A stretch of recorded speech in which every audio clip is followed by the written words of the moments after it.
The emergency room was a battlefield of broken resolutions when I arrived for my shift at 11:47 p.m. On New Year's Eve, 13 minutes until midnight.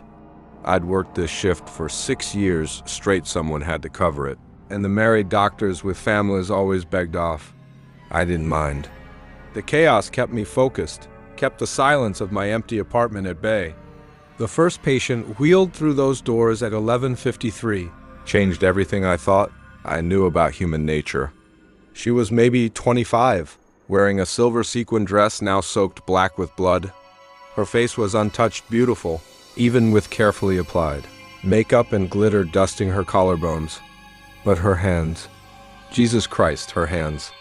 Self-inflicted, the paramedic said flatly, his face gray. Found her in the bathroom at the Apex nightclub. Door was locked from the inside. She used a broken champagne bottle. I've seen suicide attempts. I've seen self-harm in every variation. But this was different. The cuts on her palms were deliberate, almost surgical in their precision. She'd carved numbers into her own flesh. 10, 9, 8, 7, 6.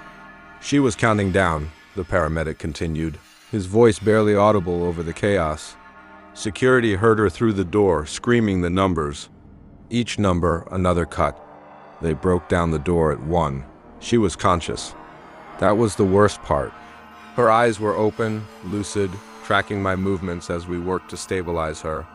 When I asked her name, she smiled, actually smiled, and blood bubbled between her teeth. I had to finish, she whispered. The countdown. Every year it gets closer. Every year the voice gets louder. This year it told me the exact price. 10 cuts for 10 years. I tried to ignore it, but at 11:45 I couldn't hear the music anymore. Just the voice. Just the numbers? What voice? I asked, wrapping her hands, my own fingers trembling. The one that's been calling since New Year's, 2015, the one that everyone hears but pretends they don't, the countdown voice. My stomach lurched. I'd heard stories, urban legends that circulated every December. People who claimed they heard a voice during New Year's Eve, counting down alongside the celebrations. Most dismissed it as drunken hallucinations or mass hysteria. But I'd heard things too in quiet moments just before midnight. A whisper beneath the cheering, counting in reverse. I'd always told myself it was nothing. She's not the first tonight, another nurse said, appearing at my elbow with a tablet. St. Vincent's reported 3 similar cases. Methodist has 5. All self-inflicted injuries. All happened between 11:45 and midnight. All of them were found carving numbers. The woman on my gurney started laughing, a wet, horrible sound. You'll hear it too. In 7 minutes. This year it's louder than ever. This year it wants something more than listening. It wants participation. We sedated her, but even as the drugs took hold, her lips kept moving, forming numbers. The monitors showed her heart rate was normal, blood pressure stable despite the blood loss.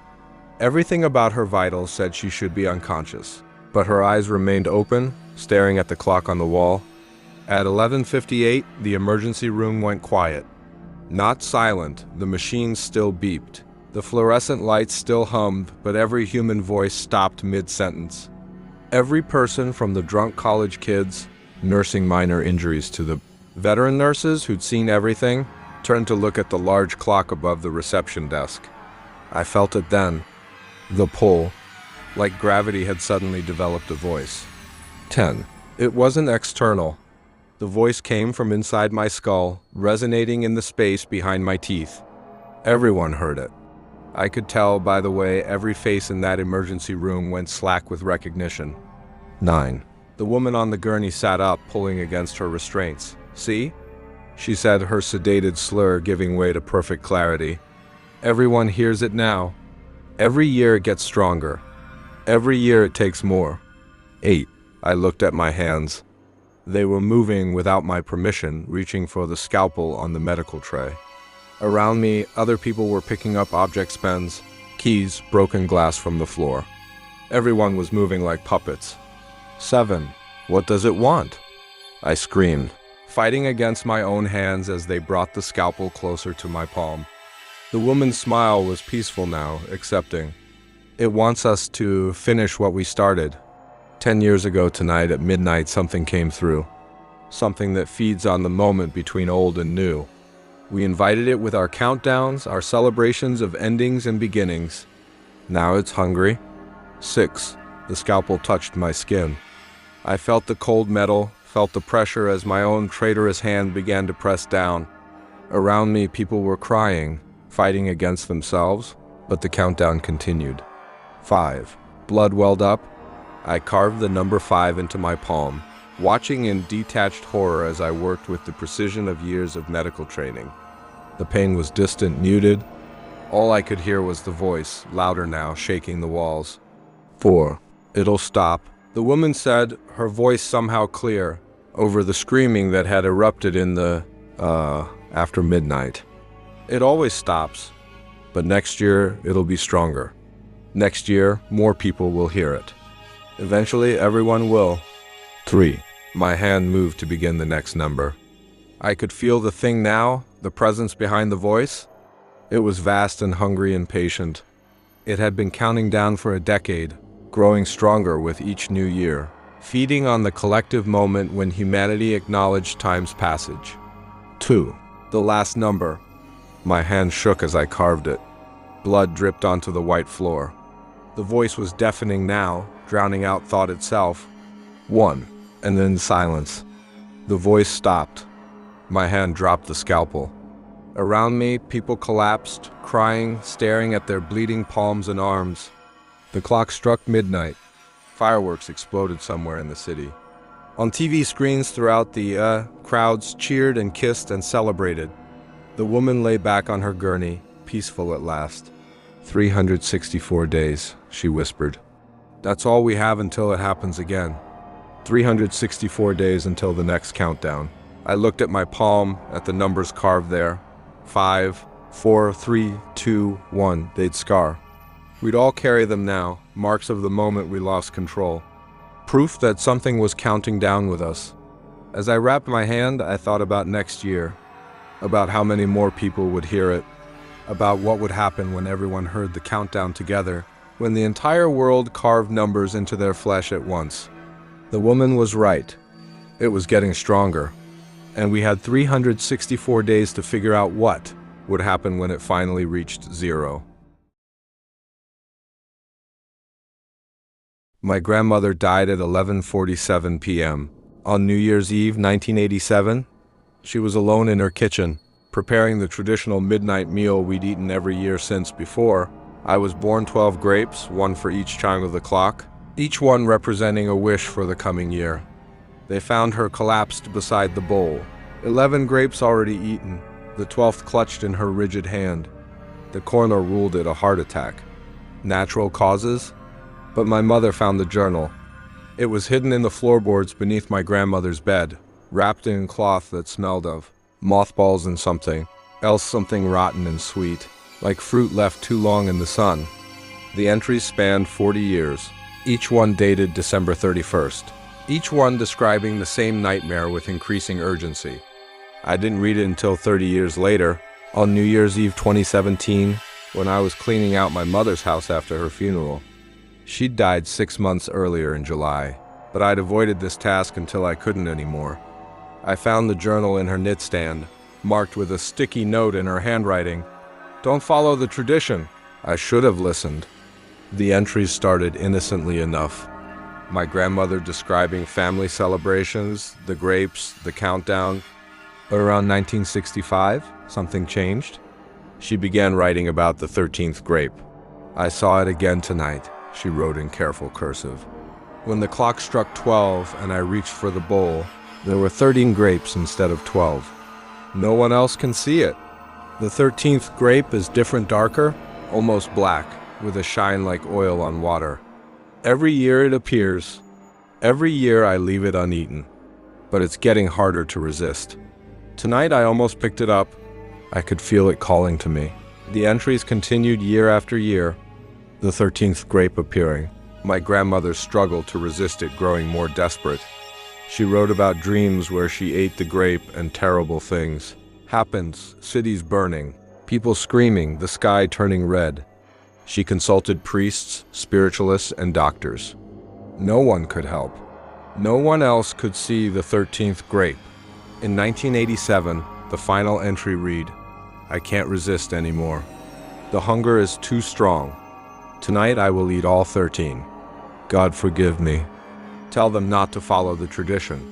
Tell them to break the cycle. I sat in my mother's empty house, reading by lamplight, and felt ice spread through my chest. My mother had died without children except for me. I had continued the tradition without question 12 grapes at midnight, one for each chime. It was family. It was culture. It was what we did. I looked at my watch, 9:34 p.m. in my kitchen. I'd already prepared the grapes. 12 green ones, seedless, sitting in my grandmother's crystal bowl. I went home. The bowl sat on my counter, exactly where I'd left it. 12 grapes. I counted them 3 times. Exactly 12. I laughed at myself, a nervous, shaky sound. It was just a coincidence. My grandmother had been old, stressed. She'd probably had some form of early dementia they hadn't diagnosed. The journal was just confused ramblings, but I couldn't stop thinking about it. At 11:30, I poured myself wine and stood in front of the bowl. The grapes looked normal. Ordinary grocery store grapes, $3.99 a pound. I picked one up and examined it. Nothing unusual. Just a grape. I put on the TV to watch the countdown coverage. Times Square glittered with thousands of people, all of them happy, drunk, hopeful. The camera panned across faces from every walk of life, united in this one moment of collective anticipation. I envied them their ignorance. At 11:47, the exact time my grandmother died, my phone rang. It was a number I didn't recognize. I almost didn't answer, but something made me pick up. "Don't eat the 13th grape," the voice was female, old and crackling with distance. "You can see it now, can't you?" I looked at the bowl. My heart stopped. 13 grapes. "Who is this?" I demanded, but the line was dead. The 13th grape sat in the center of the bowl, and she was right, it was different. Darker than the others, with that same oil-slick sheen my grandmother had described. Looking at it made my eyes water, like staring at something in your peripheral, vision that vanishes when you look directly at it. I picked up my phone to call someone who? The police? And say what? But I had no signal now. The TV went to static. The lights flickered. At 11:55, I heard the knocking. It came from every direction at once: the door, the windows, the walls themselves. Not the knock of someone trying to get in, but something trying to get out. The sound came from inside the walls, rhythmic and insistent. 12 knocks. Then silence. Then 12 more. I backed away from the bowl, but I couldn't look away from the 13th grape. It was beautiful in its wrongness. It seemed to pulse with its own light, growing brighter as midnight approached. I realized I was salivating. My hands were shaking with the desire to pick it up, to put it in my mouth, to bite down and taste whatever was inside. The journal hadn't explained why my grandmother ate it. Now I understood. It wasn't about resistance wearing down. It was about hunger, an overwhelming, impossible hunger that had nothing to do with food.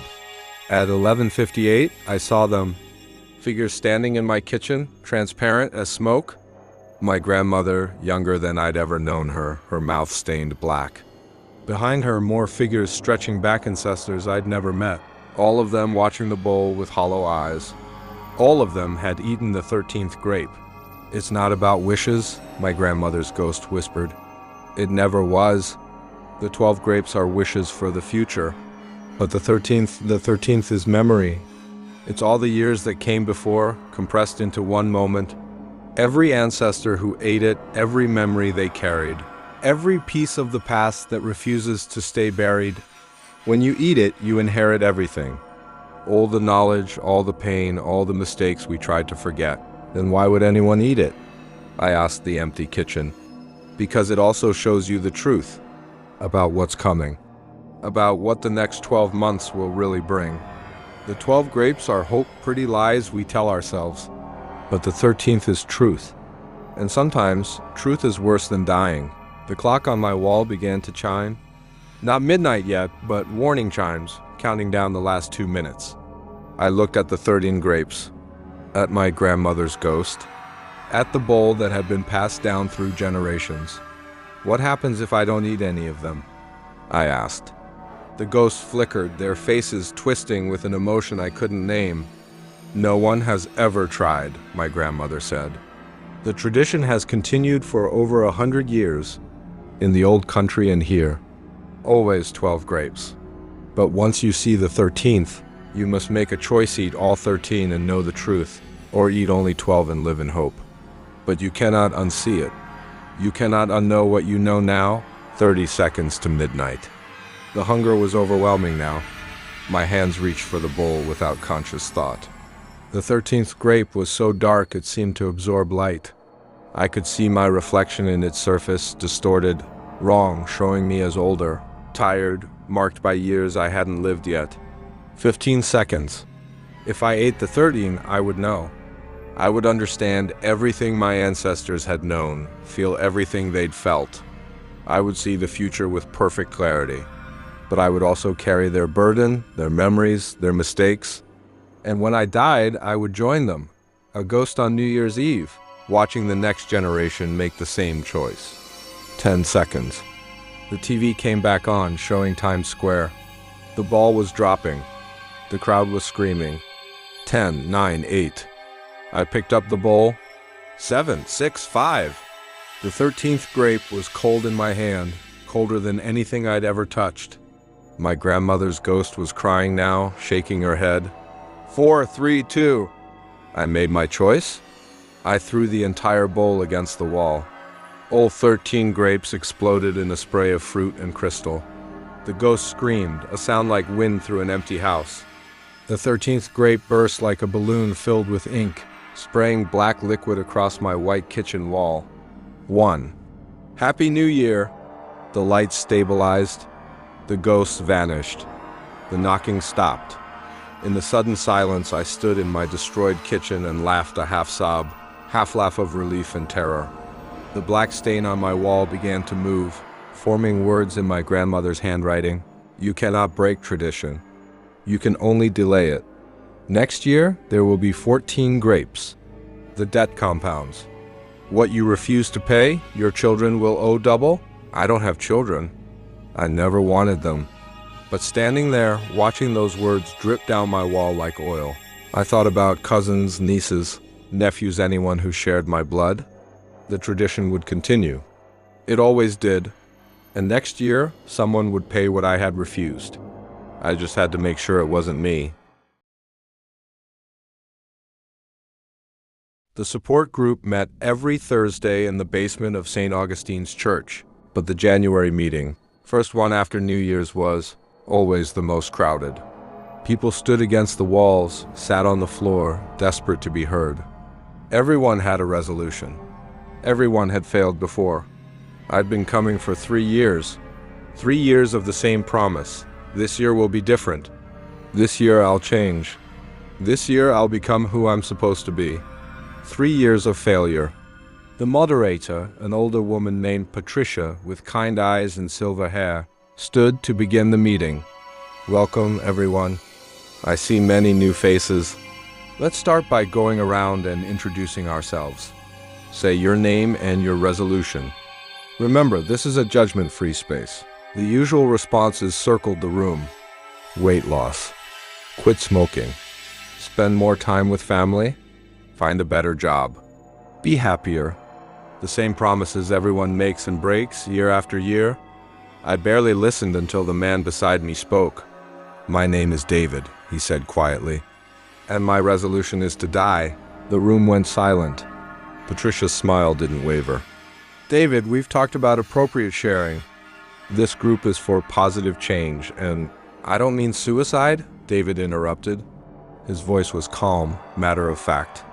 I mean my resolution, the actual promise I made at midnight, was to die before next. New Year's Eve, and I'm not the only one. 6 other people raised their hands. I wished for death at midnight, a young woman said from the back. I wrote it down, said it out loud. watched the fireworks, and asked the universe to let me die. I was so tired of failing, of making promises I couldn't keep, of being disappointed in myself year after year. Death seemed like the only resolution I could actually achieve. Me too, another voice chimed in. I toasted to my own death.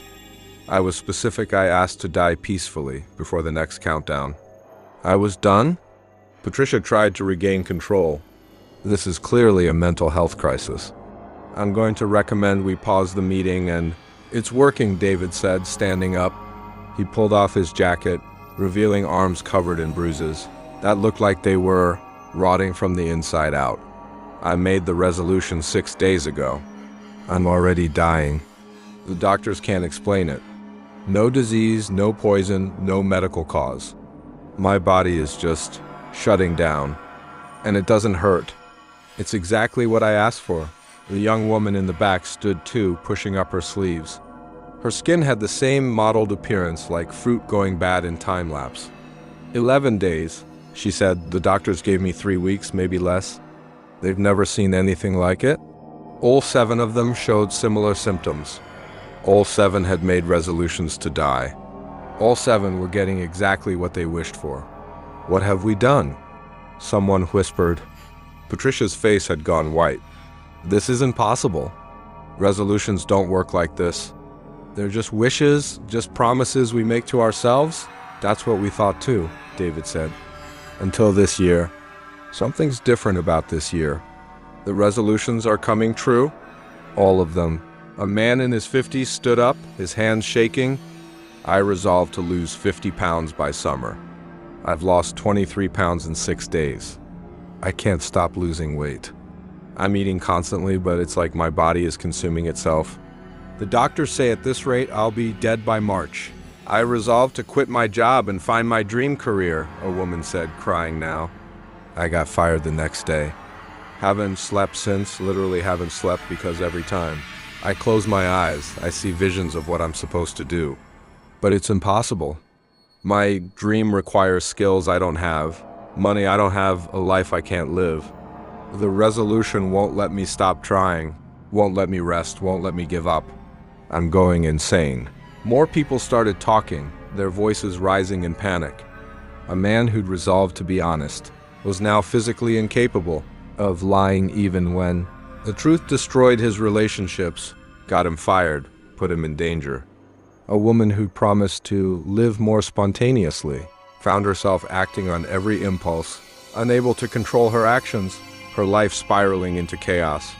Someone who'd vowed to let go of the past was losing their memories, forgetting family, friends, their own identity. Every resolution was coming true, twisted into nightmare logic. What about you? David asked me. What was your resolution? I felt everyone's eyes turn toward me. My mouth went dry. I resolved to be my best self, I whispered. I promised to become the person I was always meant to be. And? David pressed. I stood up on shaking legs and pulled off my sweater. Beneath it, my skin was changing. Not bruising like David's, not wasting like the others. My skin was literally shifting, restructuring itself. In the past 6 days, my features had been rearranging, cheekbones sharpening, body reshaping, even my fingerprints had changed. I'm becoming someone else, I said. Or something else. I look in the mirror and I don't recognize myself anymore. Every day I wake up more different. The doctors think it's some kind of rapid cellular mutation, but I know what it really is. It's the resolution. I'm becoming my best self, but I never defined what that meant. So the universe is defining it for me, and I don't know what I'll be when it's finished.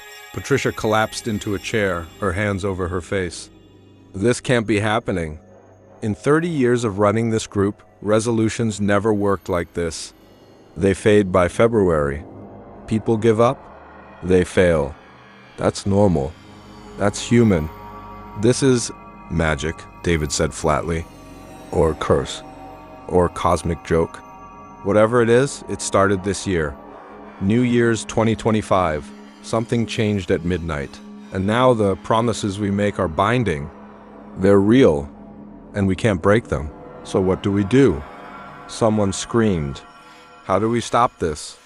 The room erupted in panic, people shouting, crying, demanding answers no one had. I sat back down, watching my hands as the skin rippled and shifted. I'd made the resolution drunk on champagne and self-loathing, never imagining it would matter. Just words thrown into the void like every year before. But this year, the void had caught them. There has to be a way to break it, the man who couldn't stop losing weight said desperately. Some kind of reversal, The resolution lasts until next New Year's, David interrupted. That's how it works.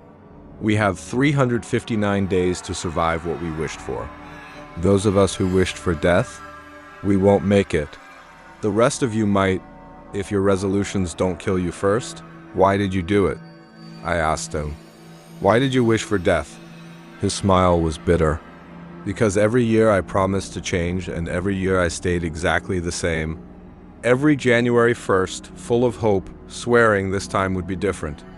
Every December 31st, hating myself for failing again. 37 years of the same cycle. I thought death was the only way out. And now? Now I'm getting what I asked for. And I realize I didn't want death. I wanted transformation. But it's too late. The universe doesn't do refunds. Patricia finally stood. Her professional mask back in place, though her hands still trembled. We need to document this. All of you track your symptoms, your changes.